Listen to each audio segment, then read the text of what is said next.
बच्चों, आप सभी का मेरे चैनल लर्निंग इंग्लिश पर बहुत बहुत स्वागत है। बच्चों, आज के वीडियो के अंतर्गत हम डिस्कस करने जा रहे हैं हमारी क्लास 11th की इंग्लिश बुक, जिसका नाम है बच्चों स्नैपशॉट्स, और उसका लेसन नंबर 4 बच्चों एल्बर्ट आइंस्टीन एट स्कूल। हमने अपने पिछले वीडियोस में उसको बहुत अच्छे से अध्ययन किया, उसको कवर किया है, और साथ ही साथ हमने उसके सारे कठिन शब्दों को भी जाना है। बच्चों, इस स्टोरी को हमने पार्ट्स में तैयार किया है, तो बच्चों आपने उन सारे पार्ट्स को देखा होगा और कहानी के पूरी जो स्टोरी थी, जो मीनिंग थी, उसको भी समझा होगा। आज के वीडियो के अंतर्गत हम डिस्कस करेंगे सारे क्वेश्चन एंड आंसर्स को। तो बच्चों, आपके सामने फर्स्ट क्वेश्चन आपको दिखाया जा रहा है, तो चलिए डिस्कस करते हैं और समझते हैं कि इसमें क्या पूछा गया है। फर्स्ट क्वेश्चन है, what do you understand of Einstein nature from his conversation, यानी कि जो उसकी वार्तालाप, यानी कि जो उसकी बातचीत हुई थी history teacher, his mathematics teacher and the head teacher, इन सारे टीचर से जो भी उसकी बातचीत हुई थी आइंस्टाइन की, तो उसके आधार पर आप बताइए कि वह किस व्यवहार का, किस प्रवृत्ति का लड़का था। What do you understand of Einstein nature, मतलब आप उसके नेचर के बारे में क्या जानते हैं फ्रॉम हिज कन्वर्सेशन, जो भी कन्वर्सेशन उसने हिस्ट्री टीचर, मैथमेटिक्स टीचर और हेड टीचर के साथ किया। तो बच्चों आंसर देखते हैं। Einstein was an intelligent and a self respecting boy, यानी कि आइंस्टीन बहुत ही होशियार और बहुत ही सेल्फ रिस्पेक्टिंग, यानी कि उसको खुद की अपनी बहुत ज़्यादा रिस्पेक्ट रहती थी, वैस टाइप का लड़का था। He was true to himself, वह अपने लिए बिल्कुल सच्चा था। He never did a things which he didn't believe to be right, यानी कि वह ऐसा कोई भी कार्य को नहीं करता था जिसे उसे लगता था कि ये गलत है। जो उसे लगता था सही है, वो वही करता था। He was not good at learning facts, वह तथ्यों को याद करने में बिल्कुल भी विश्वास नहीं करता था, ना ही उसे इस चीज़ में इंटरेस्ट था और ना ही वो इस चीज़ में अच्छा था। He believed that facts was not education, क्योंकि वह ऐसा विश्वास करता था कि किसी भी तथ्य को याद करना या जानना ही कोई शिक्षा या एजुकेशन नहीं होती। He did not see any point in learning the dates of battles, यानी कि युद्धों की डेट्स को लर्न करने पर, उसको रटने पर भी उस पर वह इंटरेस्ट नहीं लेता था।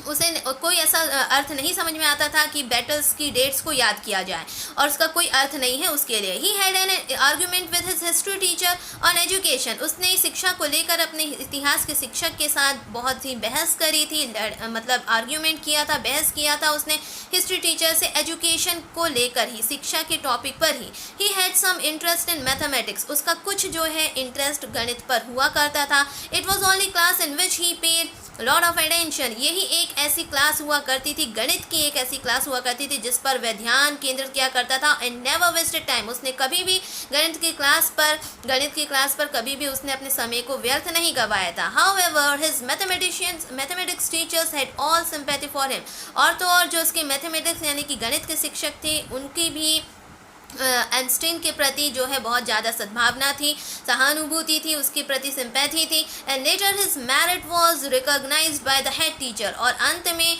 उसकी जो योग्यता थी उसे जो है पहचाना जाता है उसके जो मुख्य टीचर रहते हैं, हेड टीचर के द्वारा, उसके स्कूल के मुख्य टीचर के द्वारा। और he was allowed to leave the school, और जो है उसे इस बात की अनुमति दे दी जाती है कि अब तुम्हें जो है स्कूल को छोड़ना है, ऐसी अनुमति उसे दे दी जाती है। तो इस व्यवहार का पता चलता है हमें आइंस्टीन के बारे में जब उसने जो कन्वर्सेशन करी थी अपने सारे टीचर्स के साथ। तो बच्चों अब देखते हैं नेक्स्ट क्वेश्चन।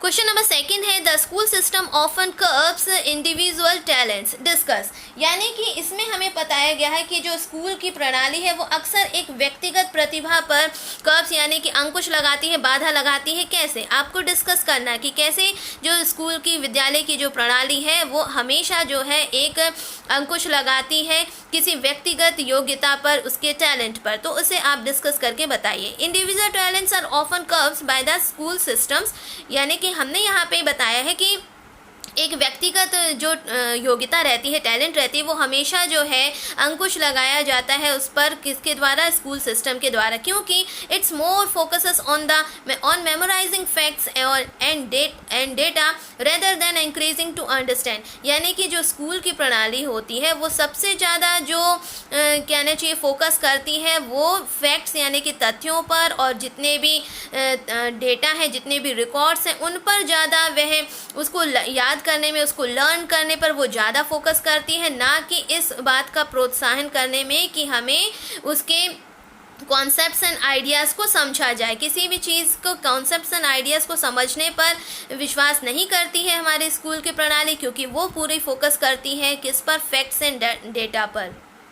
स्कूल की प्रणाली हमेशा इसी पर फोकस करती है कि हमारा जो रिकॉर्ड है यानी कि पूरा जो तथ्य है और साथ ही जितने भी आंकड़े हैं उसको ही पूरे साल भर तैयार करना है, क्योंकि उनके पास लिमिटेड टाइम पीरियड रहता है। उसी लिमिटेड टाइम पीरियड्स पे सारे फैक्ट्स को, सारे डेटा को जो है लर्न करवाना रहता है बच्चों को, तो इसीलिए वह उसी पर ज़्यादा फोकस करती है, ना कि प्रोत्साहित करने में किसी की व्यक्तिगत योग्यता को। और यहाँ पे ये भी बताया गया है school system has a specific syllabus, यानी कि जो स्कूल की प्रणाली रहती है उनके पास एक निश्चित पाठ्यक्रम दिया जाता है उन्हें एक निश्चित अवधि में ही, टाइम बाउंडेशन के अंदर ही उसे जो है फिनिश करना रहता है। इसीलिए सारा फोकस जो है उसी पर रहता है कि मेमोराइजिंग फैक्ट्स एंड डेटा पर ही सबसे ज़्यादा फोकस रहता है।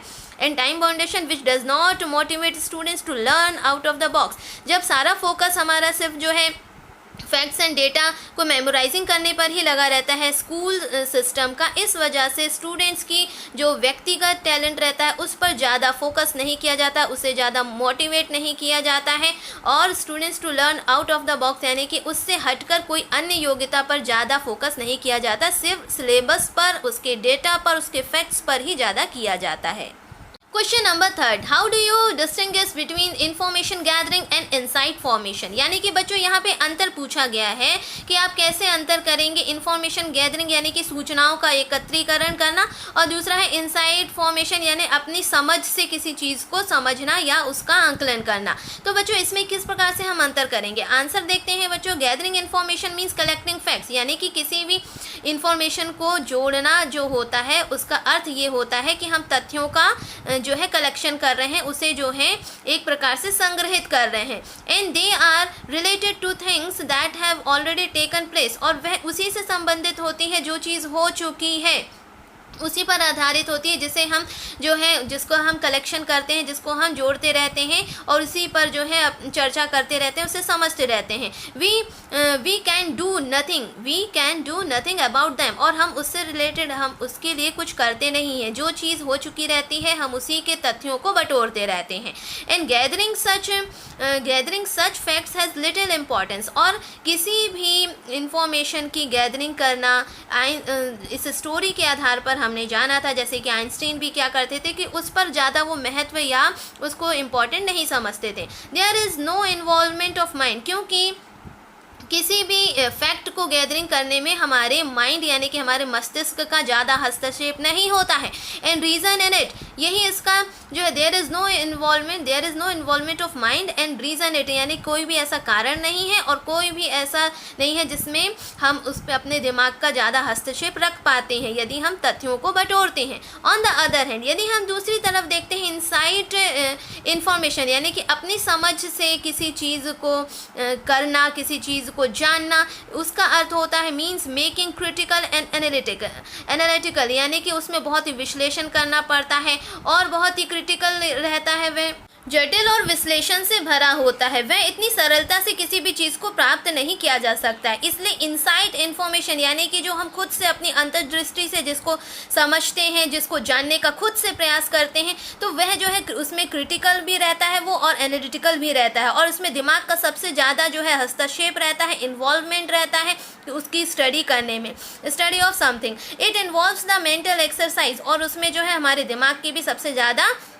कसरत होती है, क्योंकि हमारे दिमाग की जो इन्वॉल्वमेंट रहती है वो सबसे ज़्यादा उसको जानने में, उसके आंसर को, निष्कर्ष को निकालने में लगी रहती है। This type of information is of great importance. Einstein के अनुसार ये था कि इस तरह की जो जानकारियों का कलेक्शन होता है, इस तरह की जानकारियों को जानना जो है इस पर ज़्यादा महत्व रहता है, ये ज़्यादा महत्वपूर्ण रहता है आइंस्टीन के अनुसार। It is not important to know how many peoples were killed in a war, यानी कि ये जानना बिल्कुल भी ज़रूरी नहीं है, ये जानना बिल्कुल भी महत्वपूर्ण नहीं है कि कितने लोग जो हैं युद्ध पर मारे गए, how many peoples were killed in a war. The important thing is to know, जो सबसे ज़्यादा मुख्य बात है वो ये जानना है why that war was fought, कि वह युद्ध जो है क्यों लड़ा गया, क्या ऐसा कारण था जिस वजह से ये युद्ध हुआ, and how it could be avoided, यानी कि किस प्रकार से इस युद्ध को जो है टाला जा सकता है, उसके कारण को जानना जो है ज़्यादा इम्पॉर्टेंट है, ना कि ये जानना कि वह कौन से सन में किस तारीख को कब क्या हुआ था। ये जानना बिल्कुल भी इम्पॉर्टेंट नहीं है, इस पर कोई महत्व नहीं है।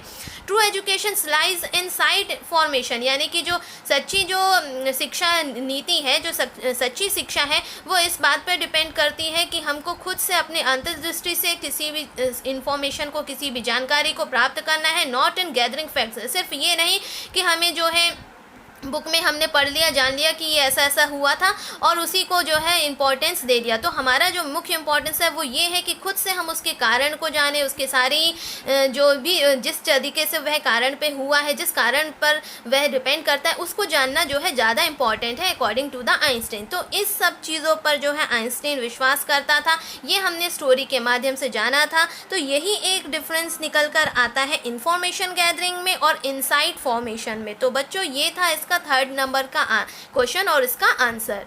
ओवरऑल यदि हम देखें बच्चों, तो आइंस्टीन का सिर्फ यही था कि वह किसी फैक्ट्स को रटने पर विश्वास नहीं करता था, परंतु वह ये ज़रूर जानना चाहता था कि उसका मतलब ओरिजिनल रीज़न क्या है, किस रीज़न से वह जो है हुआ है, जो भी इवेंट है वो उसके पीछे रीज़न क्या है। तो वह रीज़न पर ज़्यादा बिलीव करता था, उस पर वह ज़्यादा विश्वास करता था, ना कि उसको बुक पर सिर्फ उसको देख कर याद करने पर और उसे रटने पर तो उसे बिल्कुल विश्वास था ही नहीं। यही उसकी सबसे बड़ी समस्या भी थी, जिसे हमने इस पार्ट में भी जाना था। तो बच्चों इस प्रकार से ये सारे 3 क्वेश्चन आंसर्स यहाँ पे कंप्लीट हुए हैं। ये पूरे डिस्क्रिप्टिव है, इसे आप अपने समझकर अपनी ओन लैंग्वेज में भी लिख सकते हैं। तो बच्चों मैं उम्मीद करती हूँ कि ये आपके लिए बहुत ही हेल्पफुल रहा होगा। इसे आप अपनी कॉपी में नोट डाउन करें, ताकि जब भी आपको आवश्यकता हो आप इसे ओपन करके ऐसे समझ सकते हैं और तैयार कर सकते हैं। तो बच्चों इस वीडियो में इतना ही। नेक्स्ट वीडियो में हम फिर मिलेंगे किसी नेक्स्ट अपने न्यू स्टडी कंटेंट के साथ। तब तक के लिए थैंक यू।